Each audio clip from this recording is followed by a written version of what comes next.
Voditsa. Putin está se preparando para intensificar esta guerra e mobilizar mais 500 mil de homens russos. E pela primeira vez em muito tempo, os russos estão realmente saindo às ruas. Mas aqui está a parte estranha. Esses protestos não são sobre a mobilização. Pelo menos, ainda não. É por algo muito, muito menor. O Kremlin está tentando banir um partido político que nunca venceu nenhuma eleição. Então a pergunta que fica é: por quê? Por que o homem mais poderoso da Rússia está levando um partido minúsculo ao tribunal e dando toda essa atenção a eles? A resposta para essa pergunta explica por que a Rússia ainda tem eleições, mas não tem realmente democracia. E como se isso já não fosse ruim o suficiente, o pequeno Vladimir começou a pagar caçadores de recompensas para capturar seus próprios cidadãos e enviá-los para a linha de frente. E os russos agora estão cansados de esperar horas por gasolina em um dos maiores países produtores de petróleo do planeta. E tudo isso está acontecendo às vésperas de uma eleição que importa muito para Putin. Então vamos falar sobre tudo isso, começando com um pouco de contexto sobre por que as pessoas estão protestando. Veja, em setembro, a Rússia vai realizar eleições para a Duma estatal. Isso é basicamente o parlamento da Rússia. E eles também vão ter algumas eleições para governador. E eu sei o que alguns de vocês já estão pensando. Espera aí, a Rússia tem eleições? Bem, é aqui que eu quero compartilhar uma piada que alguns dos meus espectadores russos me contaram. A Rússia tem democracia, só que as pessoas não sabem que podem votar. É uma piada com um fundo de verdade. Como vocês já devem ter imaginado, o resultado dessas eleições basicamente já está decidido. O partido do Putin vai ganhar. Quem o Putin apoiar também vai ganhar. Mas tem um detalhe. Isso não significa que não exista oposição na cédula. Existe oposição. É apenas uma oposição controlada. Deixe-me explicar o que quero dizer. Existem partidos dentro da Rússia que se opõem ao Putin e ao partido dele, mas só no nome. Eles discutem sobre aposentadorias, estradas ou detalhes de impostos. E é só isso que eles fazem. Eles só querem focar nas pequenas coisas que não importam de verdade. Nos bastidores, eles provavelmente estão recebendo dinheiro do Kremlin para se beneficiarem ao fazer o papel de oposição. O que eles nunca fazem de verdade é se opor às coisas que realmente importam. E isso, na verdade, tem um nome. Chama-se oposição controlada.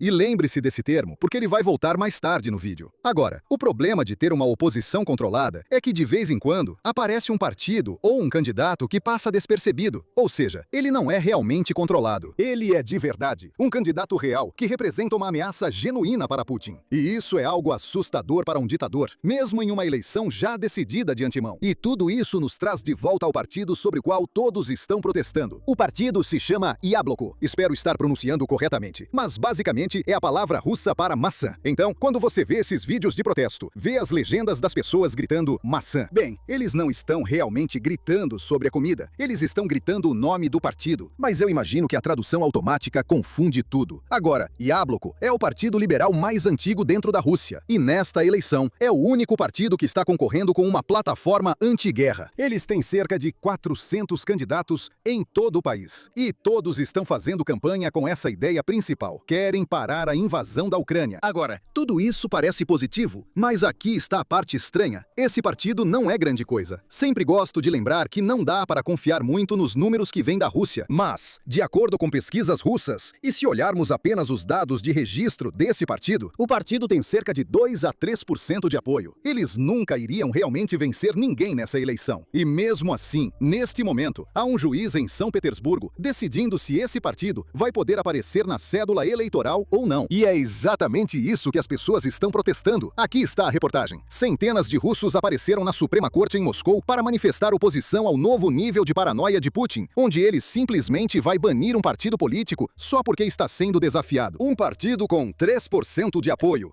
Um partido contra a guerra. Então veja só, esse partido não era grande coisa. Putin leva esse partido ao tribunal e agora todo mundo está prestando atenção. A pergunta que fica é, por que Putin está fazendo isso? Porque ele está, sem querer, dando toda essa atenção para um partido que nunca foi uma ameaça desde o começo. Felizmente, temos uma resposta. E como sempre, a resposta está na história. Não precisamos voltar muito no tempo. Só precisamos voltar para 2013. E isso envolve um nome que você provavelmente conhece, Alexei Navalny. Veja, em 2012, Putin tinha acabado acabado de voltar para um terceiro mandato como presidente. E muitos russos estavam realmente irritados com a forma como ele fez isso e pelo fato de ele estar fazendo isso. Ele está violando a Constituição. Agora, de acordo com a Constituição russa, naquela época, ninguém na Rússia podia ocupar mais de 2 mandatos consecutivos. Então, depois de ser presidente de 2000 a 2008, Putin deixou o cargo, o que basicamente significa que ele se tornou primeiro-ministro e colocou Medvedev como presidente. Durante todo esse tempo, Putin ainda estava comandando o país nos bastidores. Então, 4 anos depois, eles trocam de novo. E, convenientemente, o mandato presidencial é estendido logo antes de Putin reassumir. Então, agora, Putin poderia ficar como presidente por 6 anos em vez de 4. Agora, eu sei que no futuro Putin vai mudar essa lei de novo, mas isso acontece mais pra frente. Então, não é realmente importante para a história agora. Então, na história, estamos em 2012. Putin vence a eleição, mas em Moscou, a capital da Rússia, ele nem chega a 50% de apoio. Na verdade, Moscou foi um dos poucos lugares em todo o país onde Putin não conseguiu obter a maioria. E além disso, houve enormes protestos em cidades como Moscou e São Petersburgo, onde as pessoas literalmente marchavam e gritavam palavras de ordem contra Putin porque não queriam voltar no tempo. Eles não queriam se tornar a União Soviética novamente. E isso é problemático para Putin, porque Moscou é onde vivem as elites, os jornalistas, o dinheiro, todo esse tipo de coisa. E foi exatamente nesse momento, quando Putin estava lidando com tudo isso, surgiu um jovem advogado que começou a ficar muito popular na internet ao expor a corrupção do Kremlin. O nome desse advogado era Alexei Navalny. Ele ficou tão popular fazendo isso que apenas um ano depois, em 2013, Navalny decidiu concorrer à prefeitura de Moscou. E aqui está a parte surpreendente. O Kremlin realmente deixou ele concorrer. Eles não tentaram impedi-lo nem nada assim. Pelo menos, ainda não. Agora, Putin tinha um plano aqui. Lembre-se, na Rússia, o Kremlin controla tudo, especialmente o espaço informacional. TV, rádio, jornal, tudo o que você pode imaginar é tudo pró-Kremlin. Então as pessoas realmente não conheciam Navalny. As pessoas na internet sabiam, os jovens sabiam, mas a grande maioria da população da Rússia não sabia quem ele era. E pensando nisso, Putin basicamente disse, ou assumiu, que esse cara não ia ganhar. Ele nem ia fazer diferença na eleição. Então, vamos deixar ele concorrer. E além disso, pesquisas internas do Kremlin mostravam que Navalny ia conseguir talvez apenas uma porcentagem de votos na casa de um dígito. Então, ele não seria um grande problema. Foi exatamente por isso que deixaram ele concorrer. O plano era mostrar para todo mundo na Rússia que eles deixariam o crítico mais vocal do país participar de uma eleição de verdade e depois destruí-lo publicamente na votação. O resultado serviria como prova para o público e para as elites de que o sistema que Putin construiu, bem, é sólido como uma rocha. Então, nem pensem em tentar alguma coisa. Infelizmente para o pequeno Vladimir, porém, não foi isso que aconteceu. Na eleição, Navalny acabou recebendo 27% dos votos, muito mais do que o esperado. Ele superou as expectativas de todos. E o candidato de Putin, por outro lado, Sergei Sobyanin, esse era o nome dele, ficou com 51%. Agora, é aqui que esse resultado se torna assustador. Porque sob as regras de Moscou, sob a Constituição russa, se ninguém ultrapassar 50%, os 2 primeiros candidatos vão para o segundo turno. Sobyanin ultrapassou esse limite por apenas 1%.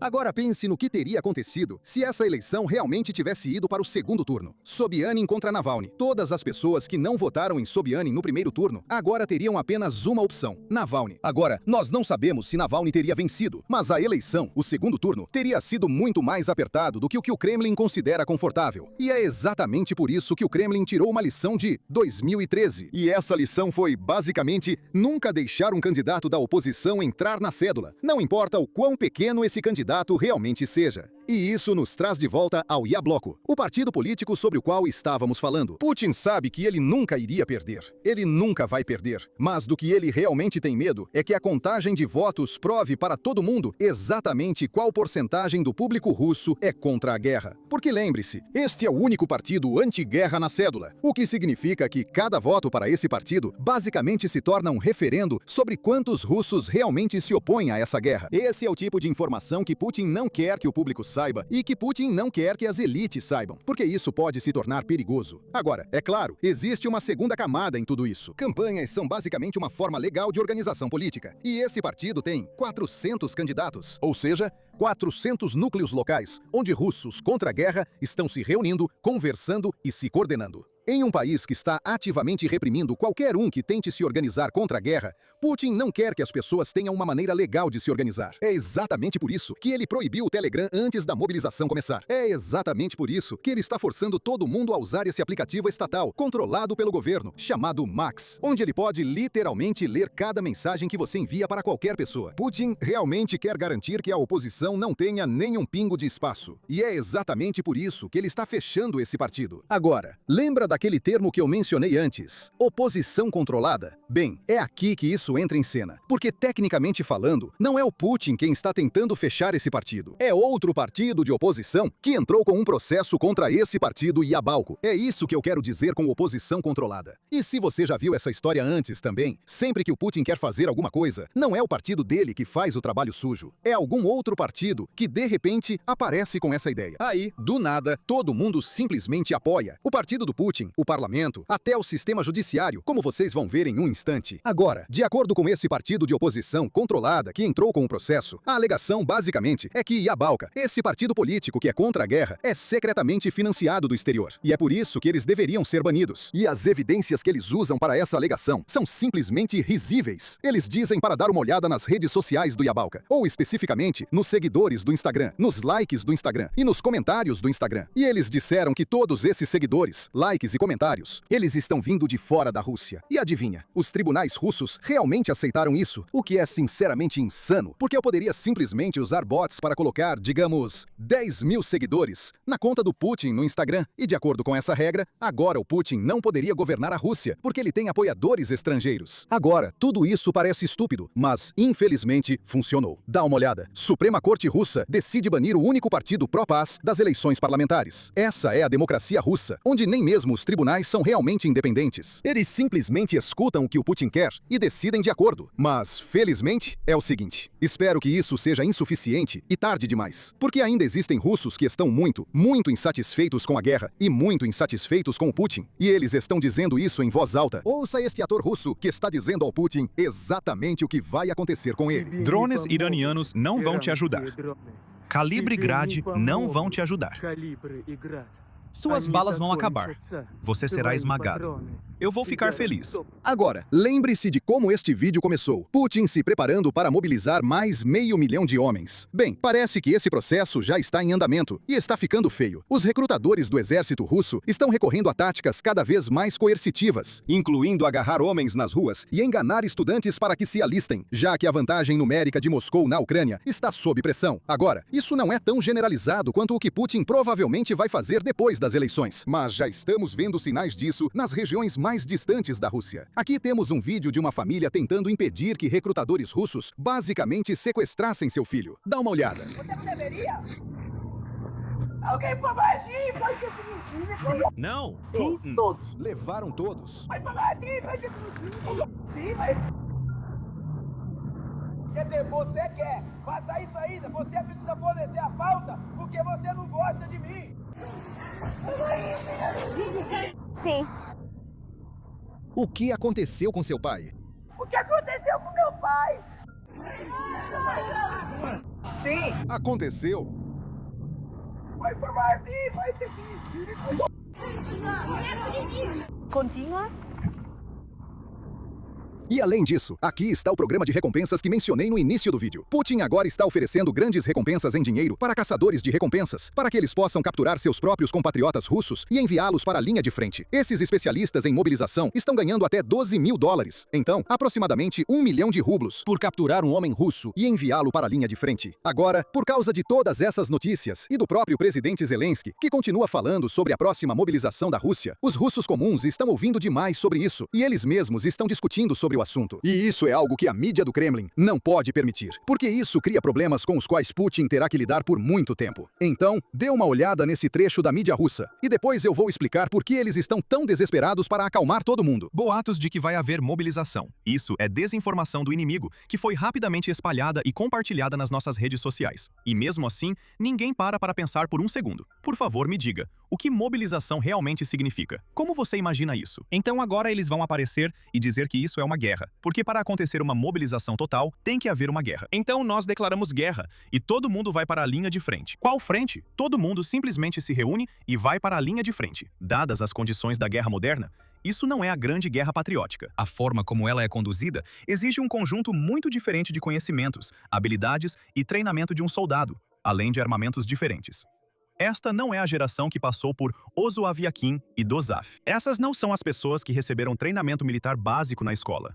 Então, basicamente, criamos uma geração que já não entende realmente o que está sendo pedido dela. Eles acham que o trabalho deles é ficar cutucando os dentes com um dedo e depois cutucar a bunda com o mesmo dedo. Em outras palavras, essas são pessoas completamente diferentes. E você espera que alguém venha a público e diga para essa sociedade cheia de idiotas: cidadãos da pátria, a pátria está em perigo. Os caras conscientes e responsáveis já estão lá de qualquer jeito. Já está lá. Agora, antes de entrarmos no motivo pelo qual Putin não quer que os russos saibam sobre a mobilização, tem um assunto importante que preciso abordar. Algo sobre o qual quero ser direto com vocês. Tenho certeza de que vocês já viram isso. Canais do YouTube estão sendo comprados à torto e à direito. Ou empresas de mídia estão comprando, ou firmas de investimento, ou simplesmente bilionários estão adquirindo, porque o público desses canais vale dinheiro. Mas toda vez que isso acontece, acho que vocês já sabem o que vem a seguir. Os vídeos publicados mudam um pouco e a qualidade já não é mais a mesma. Aos poucos, o canal ao qual você se inscreveu vai se transformando em outra coisa. Pois é, adivinhem só, isso não vai acontecer aqui. Não há bilionários que sejam donos deste canal. Na verdade, não temos investidores, nem empresas-mãe, nada disso. O que significa que, quando falamos sobre Rússia, Irã, China, qualquer coisa que quisermos abordar, nós só respondemos a vocês. Mas tem um porém. Queremos continuar crescendo. Queremos fazer novos projetos, novos documentários, que exigem equipes no local. Então, para apoiar esse tipo de trabalho, criamos o Basics Insider, onde você tem acesso a vídeos exclusivos que não vai encontrar em nenhum outro lugar. E em troca, você é o motivo pelo qual este canal continua independente. Preferimos ser financiados por milhares de nossos próprios espectadores do que por um bilionário. E é exatamente por isso que criamos o Basics Insider. Então, se você quiser apoiar nosso canal e receber vídeos exclusivos em troca, você pode se tornar um membro agora mesmo, clicando no botão Seja Membro aqui embaixo, ou acessando basicsinsider.com. Se você quer uma mídia que responda aos seus espectadores, bem, é exatamente isso que estamos construindo. Então, adoraríamos ter o seu apoio. Agora vamos falar sobre o motivo pelo qual Putin não quer que os russos acreditem que uma mobilização está chegando. Veja, se os russos acreditarem que uma convocação militar está a caminho, eles vão agir. Eles se preparam com antecedência. Ou talvez, alguns deles simplesmente deixem o país. E isso é algo que Putin não quer que os russos façam. Porque se isso acontecer antes de ele mobilizar, então o seu base de recrutamento diminui, o que novamente pode ser um problema. Mas não vai ser um grande problema. O grande problema é que a Rússia já tem uma escassez de mão de obra. E isso é algo que já abordamos em vídeos anteriores. A taxa de desemprego da Rússia está em 2%, o que parece algo bom porque é tão baixa, mas na realidade não é. Uma taxa de desemprego tão baixa basicamente indica uma escassez de mão de obra e simplesmente não há mais ninguém para contratar. E é por isso que a taxa é tão baixa. Agora, sabemos como isso aconteceu. Quando Putin começou essa guerra, muitos russos foram embora. Depois, ele mandou muitos outros russos para a linha de frente. E então, além disso, quando ele anunciou a mobilização parcial em outubro de 2022, quase 1 milhão de russos simplesmente fugiram do país porque não queriam ser recrutados. Esse êxodo criou uma escassez com a qual a Rússia ainda lida até hoje. Então, se pessoas suficientes forem embora de novo e Putin mobilizar, ele cria um problema pelo qual a Rússia vai pagar por muito, muito tempo. E isso pode realmente colapsar a economia do país. No último vídeo, falamos sobre como isso é algo que o atual prefeito de Moscou está realmente falando publicamente. Agora, temos evidências recentes de como essa escassez de mão de obra já está ruim. Porque adivinha quem acabou de começar a chegar na Rússia? Trabalhadores norte-coreanos. Dê uma olhada nesse relatório. Aqui temos evidências em vídeo de brigadas femininas norte-coreanas sendo enviadas para a Rússia por meio de empresas terceirizadas. Os trabalhadores estão sendo colocados em linhas de montagem, em cozinhas, onde quer que sejam necessários. E os salários anunciados partiam de 480 rublos por hora. Isso dá cerca de $6. E claro, como eles são da Coreia do Norte, os movimentos deles são, segundo relatos, rigidamente restritos. E eles permanecem sob supervisão rigorosa o tempo todo. Se vocês têm acompanhado essa guerra de perto, sabem que a Rússia já usou exatamente essa fórmula antes. Da última vez que tiveram uma escassez de mão de obra, por volta de 2014, eles também precisaram de soldados. É claro. Então, adivinha o que eles fizeram? Eles conseguiram os dois da Coreia do Norte. Conseguiram soldados e conseguiram trabalhadores. E Putin está fazendo a mesma coisa de novo. Não são apenas os trabalhadores que estão chegando. Também já temos provas de soldados norte-coreanos dentro da Rússia. Dá uma olhada. Aqui neste trecho, você pode ver soldados norte-coreanos treinando em algum lugar dentro da Rússia. E além disso, temos uma declaração do presidente Zelensky que anunciou que os norte-coreanos estão enviando cerca de 30 a 50 mil soldados para participar desta guerra. Isso significa que esses norte-coreanos estão estudando essa guerra. Eles estão aprendendo como gerenciar a escalada, como a guerra moderna com drones realmente funciona. Tudo isso, e tenho certeza de que a Coreia do Sul não está nada feliz com isso. O Japão provavelmente não está feliz com isso. E todos os outros aliados dos Estados Unidos também não estão felizes com isso. Agora, para Putin, isso ajuda a resolver um pouco do problema dele nas linhas de frente. Mas, infelizmente, esse não é o único problema que ele está enfrentando. Ele também tem um problema com soldados em casa. Porque todos esses soldados estão voltando, mas estão voltando diferentes. Veteranos russos que estão voltando dessa guerra têm se mostrado muito agressivos. E os russos comuns não estão exatamente empolgados com o chamado serviço deles. Porque lembre-se, muitas dessas pessoas foram para a guerra para se tornarem milionários. Os bônus na Rússia são simplesmente inacreditáveis, até mesmo em termos de dólares americanos. Algumas dessas pessoas estão ganhando 100 mil dólares só por assinar um contrato. E na Rússia, esse é um tipo de dinheiro completamente diferente. Mas quando eles voltam, se voltam, eles estão agindo de forma muito diferente. E os russos não estão felizes com isso. Dê uma olhada nesse vídeo. Qual é o seu problema, seu careca?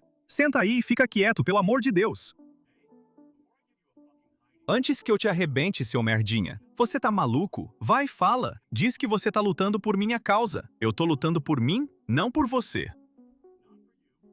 Você tá lutando por você mesmo, porra. Pelo maldito dinheiro. Que dinheiro, porra? Que merda.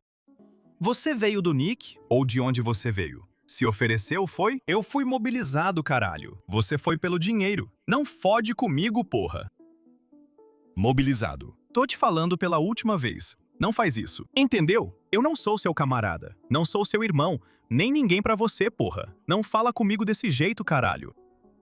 Agora, eu não diria que isso está se tornando um grande problema que você vê em toda a Rússia, mas ainda assim é um problema. E pense no que pode acontecer no futuro. Se essa guerra acabar em breve, milhões de soldados russos vão voltar para casa. Muitos deles provavelmente vão estar agressivos, carregando algum tipo de trauma psicológico, lidando com drones e todas as outras coisas que acontecem numa guerra. Ninguém na Rússia parece ter um plano para isso. Agora, publicamente, Putin finge que se importa, mas a gente sabe que ele realmente não se importa. Só escute o que ele acabou de dizer sobre a saúde mental desses soldados. Uma coisa é falar sobre isso, e outra bem diferente é estar na linha de frente com balas zunindo por cima da cabeça, e drones caindo e voando ao redor como moscas, tornando impossível até mesmo levantar a cabeça. Nós simplesmente temos que partir da realidade no terreno, e a realidade é esta. Elas, as forças russas, não estão apenas lutando, elas estão avançando todos os dias. A questão não é como chamamos isso, mas como implementamos a ideia que você mencionou. Precisamos garantir que aqueles que retornam da zona de combate tenham acesso à reabilitação psicológica e oportunidades para aprender uma nova profissão. E que nada da nossa história recente, da história de hoje, jamais seja esquecido.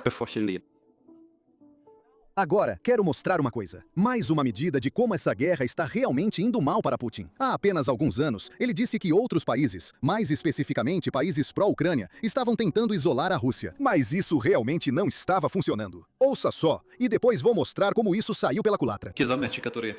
Os objetivos que aqueles que nos querem mal estabeleceram para si mesmos em termos de limitar a Rússia, de isolá-la. Bem, está claro que tudo desmoronou. Bem, isso já está claro. Isso é óbvio.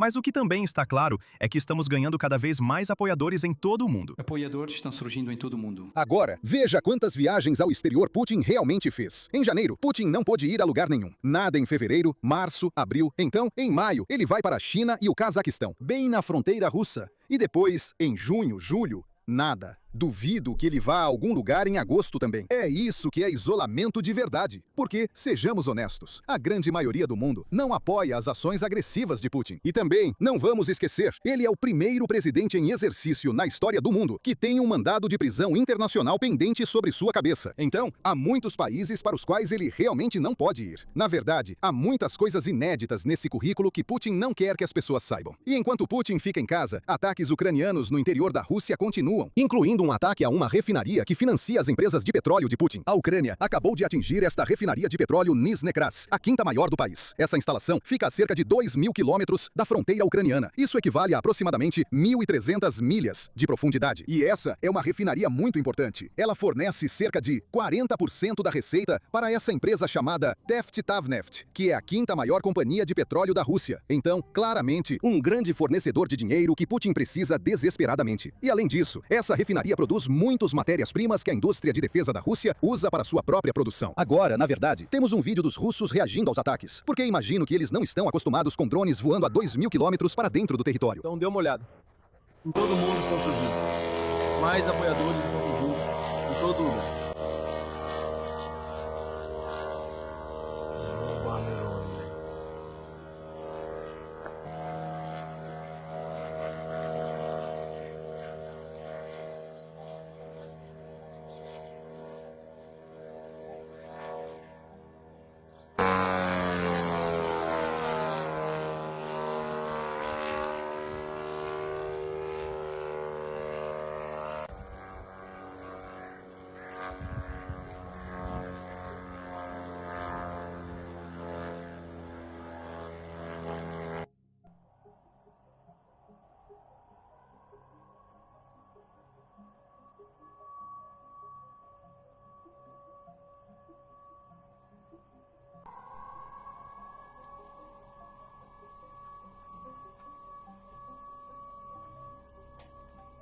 Bom, faz alguma coisa, porra. A gente tá pegando fogo forte aqui.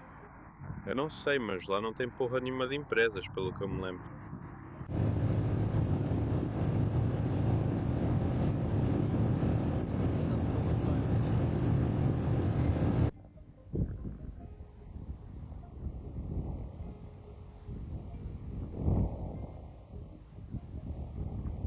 Agora vamos dar um zoom para fora e olhar para o dano total que a Ucrânia causou nos últimos meses. Um novo relatório diz que desde abril, os ataques ucranianos a refinarias de petróleo custaram à Rússia cerca de 1,2 trilhão de rublos. Isso dá mais ou menos 14 bilhões de dólares. E é importante ressaltar, esse relatório vem do próprio Ministério das Finanças da Rússia. Então, você tem que assumir que é mais ou menos preciso. Talvez nem seja tão ruim assim. Talvez eles estejam escondendo a verdade. Talvez o dano real seja maior do que eles estão dizendo. Só em julho, o Tesouro Russo transferiu cerca de 2 bilhões de dólares para as companhias de petróleo por causa do mecanismo e dos impostos reversos que eles tinham. Eles tiveram que gastar mais 4 bilhões de dólares em junho, mais 4 bilhões de dólares em maio e, claro, mais 4 antes disso. No total, de abril a julho, as companhias de petróleo russas receberam 1,2 trilhão de rublos do orçamento federal, um valor comparável ao orçamento anual da região de Moscou. De acordo com analistas, esses pagamentos estão ligados a interrupções no setor de refino de petróleo da Rússia. Em julho, pelo menos 18 refinarias foram atingidas por ataques de drones e 8 delas foram obrigadas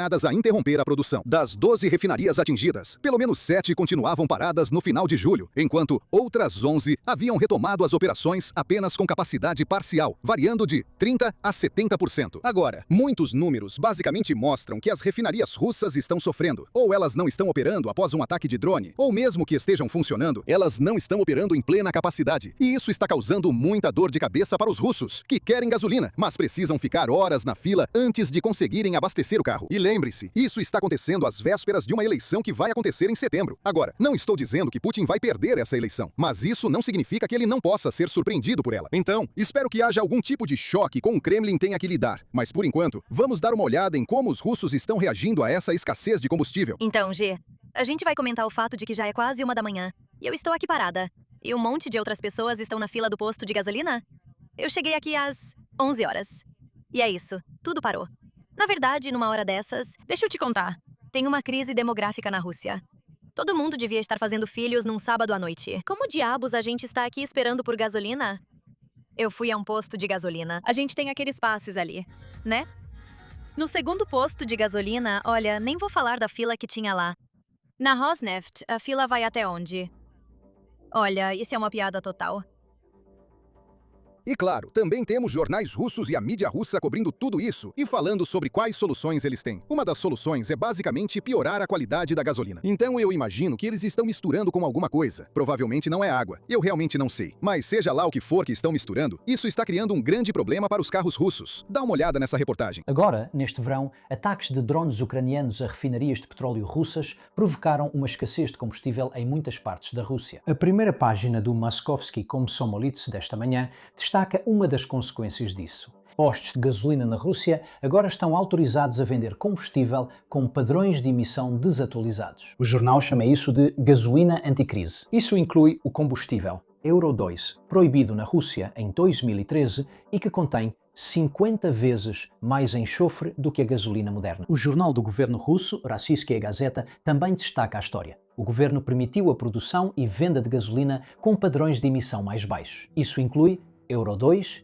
Euro 3 e Euro 4. Até 1º de julho de 2027, o Ministério da Energia chamou isso de uma medida anticrise, observando que vai evitar a escassez de gasolina em um momento de mudanças nas cadeias logísticas e restrições tecnológicas. Como você pode ver, não há menção aqui de que os ataques de drones causaram isso. O jornal do governo garante aos leitores que não há motivo para preocupação. Bem, desde que você não tenha um carro novo. Para veículos mais antigos, isso não deve ser um problema. Muitos deles foram projetados para rodar com gasolina de padrões de emissão mais baixos. Para carros modernos, os riscos são maiores. O uso regular de gasolina de qualidade inferior pode aumentar a pressão sobre o injetor de combustível, velas de ignição, sensores de oxigênio, o conversor catalítico e o filtro de fuligem. O efeito provavelmente não será instantâneo, mas gradual. A gasolina, Euro 2, não vai acabar com um motor em bom estado após um único abastecimento, mas reduz drasticamente a margem de segurança. Aliás, de acordo com o jornal, a idade média dos carros nas estradas russas é de 15 anos e meio. Continuando a falar de combustível, desta vez para aeronaves. E o Izvestia informa que para aumentar a produção de combustível de aviação na Rússia, foi proposto que os requisitos técnicos de qualidade sejam ajustados. Em particular, isso se refere à permissão para a produção de combustível com requisitos menos rigorosos em relação ao ponto de congelamento. Algumas companhias aéreas já chamaram a atenção para problemas no fornecimento de combustível. Agora, por fim, temos um trecho do nosso vídeo Basics Insider. Se você quiser assistir ao vídeo completo e a mais vídeos exclusivos que estamos produzindo para os membros, pode se tornar um membro agora mesmo, clicando no botão Seja Membro aqui embaixo ou acessando basicsinsider.com. Aqui está o trecho. Puxa, cara, que chato. Já estou pensando. Certo, eles têm metralhadoras M2, calibre .50, que na verdade tem mais de 100 anos. O projeto tem mais de 100 anos. Os Estados Unidos não mudaram nada. Eles colocaram algumas novas coberturas de cano, mas o mecanismo dessa arma é o mesmo. Calibre .50 significa que ela dispara uma bala com meia polegada de diâmetro. Ela alcança até 1000 jardas. E bem, eu não sei o que esses caras vão colocar, mas se você tiver duas metralhadoras calibre .50, você pode desmontar um prédio. Então você vê toda essa fumaça subindo aqui. Isso é da alvenaria sendo destruída pelas balas, que provavelmente vai atravessar os dois lados da casa. Ok, de novo, isso é disparo de calibre 50. E você está recebendo, sabe, também está recebendo imagens de um drone que está pairando do lado de fora. E Adam, então, grande parte da guerra agora está acontecendo em pequenos galpões de fazenda como este, porque os russos não conseguem mais conduzir. Você sabe, operações de manobra terrestre em grande escala.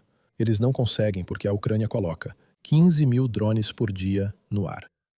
Então eles mandam 3 manés para você sabe, rastejar pelos campos à noite e depois se escondem nesses prédios durante o dia. E eu chamo de pedestres e não de soldados, porque os caras neste prédio aqui, o treinamento deles consistiu na mãe deles levando eles para o escritório de recrutamento. Ele não pode sair. Colocam ele em um ônibus. 2 semanas depois, ele está na Ucrânia, certo? E cerca de 10 dias depois que ele chega na Ucrânia, ele já está em combate. Quando ele entra em contato com as forças ucranianas, isso é o que o New York Times está dizendo, não eu. Ele tem uma expectativa de vida de 23 minutos. 23 minutos. Então, estamos vendo aqui os 23 minutos desses caras. E eles nem estão lutando contra ucranianos. Eles estão lutando contra 2 robôs e drones suficientes para filmar isso. Sabe, eu tento me imaginar lutando nessa posição, certo? Em toda a minha carreira, eu nunca fui atacado pelo ar. Nunca.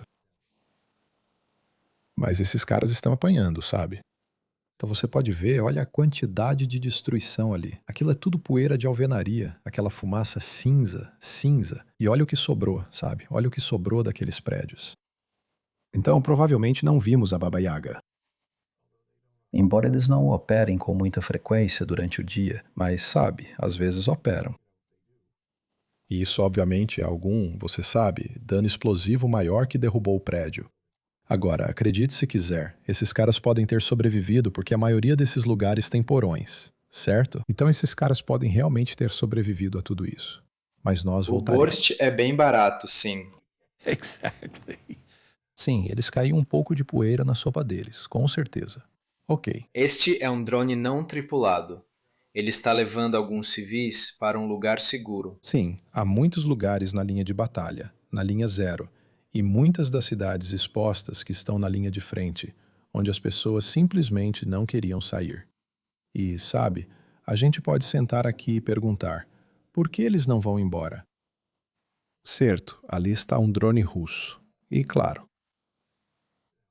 você sabe, eles destacaram a Cruz Vermelha nesse veículo. Mas, sabe, não tenho certeza. Depois veremos isso. Certo, sabe, sem querer ser muito direto. Olha, a vovó não queria deixar o único lar que ela conheceu na vida, certo? O que ela ganharia com isso? E, finalmente, essa posição se torna insustentável. E acredite em mim, os russos não ligam se ela é sua avó, cara. Ela vai levar uma baionetada e eles vão pegar as coisas dela. É assim que as coisas são. Então ela está sendo evacuada para cá, rebocada para fora. Você pode ver o estado da estrada. Isso, obviamente, é uma bomba. Estamos olhando para uma ponte sobre um bueiro. Os russos tentaram explodir aquilo. Mas agora você tem o veículo que está claramente exibindo a Cruz Vermelha. Olha, não me importa quem você seja. Isso é um crime de guerra se você atacar. Você que puxou o gatilho e o cara que te deu a ordem. Enfim, eles estão tirando ela de lá. Deus a abençoe. Mas sabe, muita gente só quer ficar em casa. Como você sabe, de novo, lá estão eles atacando a Cruz Vermelha novamente. Mas, surpreendentemente, essas pessoas conseguiram sair. Mas isso acontece todo dia. Quero dizer, eu tenho dezenas de fotos de ambulâncias ucranianas destruídas na cidade de Kherson. Eles pilotam drones sobre o rio Dnipro. Eles encontram um civil, eles tentam matá-lo. E você sabe, então eles esperam a ambulância chegar e atacam a ambulância. Espero que você tenha largado a espingarda daquele cara. É disso que você precisa.